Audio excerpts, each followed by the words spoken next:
Hello viewers, কেমন আছেন সবাই? আজকের ভিডিওতে আমি NTRCA যে তৃতীয় গণবিজ্ঞপ্তি প্রকাশ করেছে সেটার আবেদন শুরু হবে ৪ তারিখ।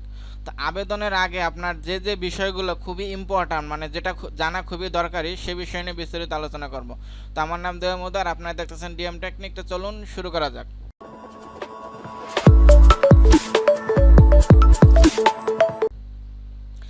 আপনার আবেদনের ক্ষেত্রে যারা নতুন প্রার্থী তারা কিন্তু বেশি ভুল করে থাকেন। তো আবেদনের ক্ষেত্রে যে বিষয়গুলো মাথায় রাখতে হবে তার ভিতর সবচেয়ে বেশি যেটা ইম্পর্ট্যান্ট সেটা হলো আপনার প্রতিষ্ঠানটা এমপিও বা নন এমপিও কিনা সেটা বোঝা। তো এমপিও আর নন এমপিও কি এটা আপনারা অবশ্যই জানেন, তারপরে একবার বলি। এমপিও যদি হয় তাহলে আপনারা সরকার কর্তৃক বেতন পাবেন, প্রতিষ্ঠান থেকেও বেতন পাবেন। আর যদি নন এমপিও হয় তাহলে সরকার থেকে বেতন পাবেন না, শুধু প্রতিষ্ঠান থেকে বেতন পাবেন। তো আমার সাজেশন হচ্ছে আপনারা কখনোই নন এমপিও স্কুলের জন্য অ্যাপ্লাই করবেন না। আর যদি আপনারা চান তাহলে সেটা আপনাদের ব্যাপার।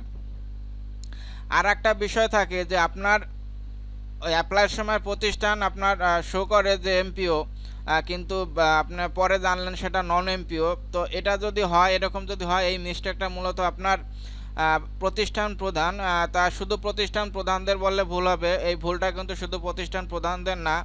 আপনাদের একটা পয়েন্ট দেখায় যেখানে খুব সুন্দর করে উল্লেখ করে দেওয়া আছে, দেখেন। এই যে আপনাদের 20 নম্বর পয়েন্টে কি আছে এটা আপনারা একটু ভালো করে শোনেন। দেখেন কি বলছে এবার।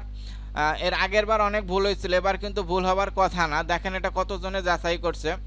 বলছে যে প্রতিষ্ঠান প্রধান কর্তৃক দাখিলকৃত শূন্য পদসমূহের চাহিদা, এই শূন্য পদের যে চাহিদা প্রতিষ্ঠান প্রধান দিচ্ছে সেটা আপনার সংশ্লিষ্ট উপজেলা মাধ্যমিক শিক্ষা অফিসার, উপজেলার যে শিক্ষা অফিসার সাহেব তিনি দেখছেন। এরপর জেলা শিক্ষা অফিসারের মাধ্যমে সংগৃহীত, জেলা শিক্ষা অফিসার সেটা আপনার সেও যাচাই করছে। আপনার উপজেলা মাধ্যমিক শিক্ষা অফিসার সাহেব তো দেখছে, আবার যে জেলা শিক্ষা অফিসারের মাধ্যমে সংগৃহীত এবং সংশ্লিষ্ট জেলা শিক্ষা অফিসারের মাধ্যমে পুনঃ যাচাইকৃত, তিনিও সেটা দেখছে।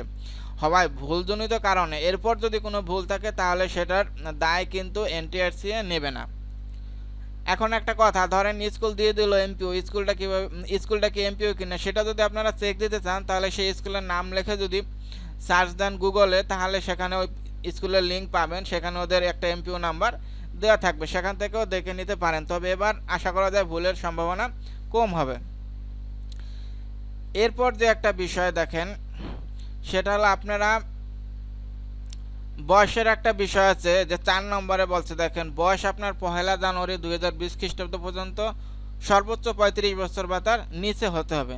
কিন্তু এখানে একটা কথা আছে, এটা হলো যারা সাধারণ তাদের জন্য, কিন্তু যারা অলরেডি জব করতেছেন হাই স্কুলে বা কলেজে তাদের কিন্তু বয়সের কোনো সমস্যা নাই। এবং মহামান্য সুপ্রিম কোর্ট একটা রায় দিয়েছে, সেটা আপনার যারা 12/6/2018 খ্রিস্টাব্দের আগে যারা নিবন্ধন পাশ করছে তাদের ক্ষেত্রেও বয়সের কোনো সমস্যা নাই।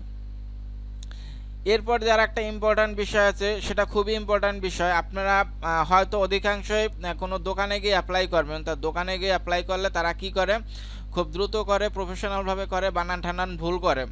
তো ভুল হলে তাদের দোষ দিয়ে লাভ নয়। আপনারা সবসময় সাবমিট করার আগে দেখবেন যে সব তথ্য সঠিক আছে কিনা। দেখেন 8 নম্বরে কি বলছে যে যদি আপনার বানান সহ অন্যান্য তথ্যাদি শিক্ষক ভুল করে থাকে, মানে কোনো মিস্টেক যদি আপনারা করেন অ্যাপ্লাইয়ের ক্ষেত্রে, নিবন্ধনের সাথে বানান যদি না মেলে, তাহলে কম্পিউটার প্রসেসিংয়ে যদি কোনো সমস্যা হয় তাহলে সেই দায় কিন্তু আপনার নিজেরই নিতে হবে। এইটা গেল একটা বিষয়। আর একটা বিষয় হলো আপনার যেখানে শুধুমাত্র মহিলা প্রার্থীগণ আবেদন করতে পারবেন সেখানে পুরুষরা কখনোই আবেদন করবেন না। যেমন দেখেন কি বলছে, মহিলা শিক্ষা প্রতিষ্ঠানের ক্ষেত্রে সহকারী শিক্ষক, শারীরিক শিক্ষা পদ অবশ্যই মহিলা প্রার্থীগণ আবেদন করবেন।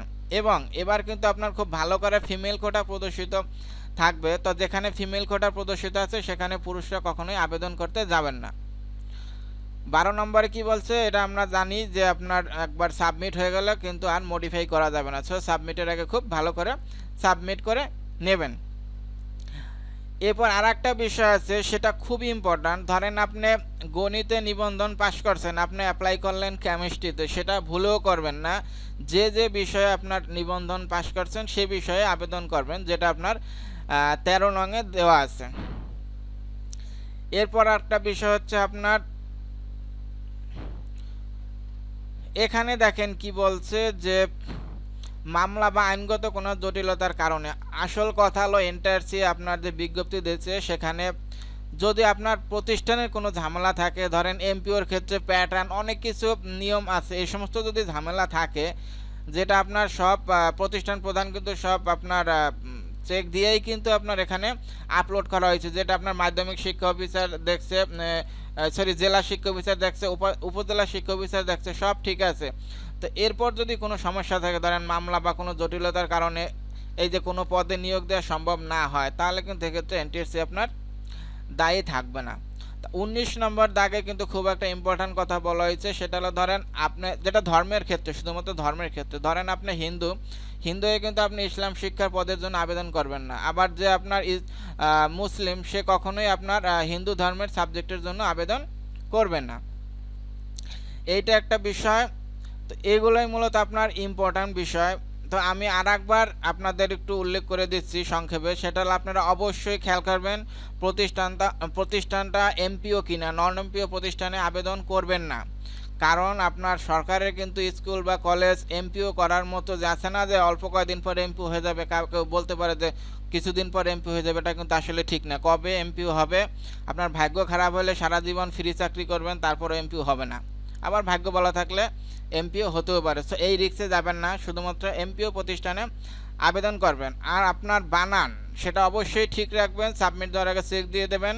ফিমেল কোটার ক্ষেত্রে শুধুমাত্র মহিলারাই আবেদন করবেন, আর যে যে সাবজেক্ট সে বিষয়ে শুধুমাত্র আবেদন করবেন। আর একটা বিষয় হচ্ছে, যদি আপনারা যত কম প্রতিষ্ঠানে, ধরেন আপনার সিরিয়াল কিনা 2000-এর বাহিরে, মানে আপনার সিরিয়াল অনেক দূরে, কিন্তু আপনি অল্প কটা প্রতিষ্ঠানে আবেদন করলেন, তাহলে কিন্তু আপনার চাকরি হওয়ার সম্ভাবনা নাই বললেই চলে, কারণ আপনার উপরে তো আরও অনেক ক্যান্ডিডেট আছে, তাদের আগে নিয়ে নেবে। এই জন্য এখানে আগের বার টাকা ছিল 185 টাকা মেবি, আর এখন হয়েছে আপনার 100 টাকা, তার মানে 105 টাকা আর কি, দুইটা মেসেজ দিয়ে। সেই হিসেবে আপনারা যদি একটু বেশি প্রতিষ্ঠানে আবেদন করেন তাহলে কিন্তু খুব ভালো হয়। আর একটা কথা, আপনার প্রতিষ্ঠান যাচাই করার ক্ষেত্রে একটু চেক দেবেন। অনেক সময় হয় কি, এমন স্কুলে আপনারা দিলেন, দেখলেন যে সেই স্কুলটা অনেক অনেক নর্মাল জায়গায়, নদী এটা ওটা বাজে, খুবই অনেক দূরে। তো সেগুলো আপনার আগে থাকতে যদি একটু গুগলে সার্চ দিয়ে যাচাই করে দেখেন যে এটা কোথায় আছে, বা খোঁজখবর নিয়ে করেন, তাহলে কিন্তু খুব ভালো হবে আর কি। তো এই ছিল আমার ভিডিও। এটা বুঝতে আপনাদের কোনো সমস্যা হলে অবশ্যই কমেন্ট করবেন, আমি রিপ্লাই দেবো। ভালো থাকবেন সবাই, নিজের খেয়াল রাখবেন। Thank you, bye, take care.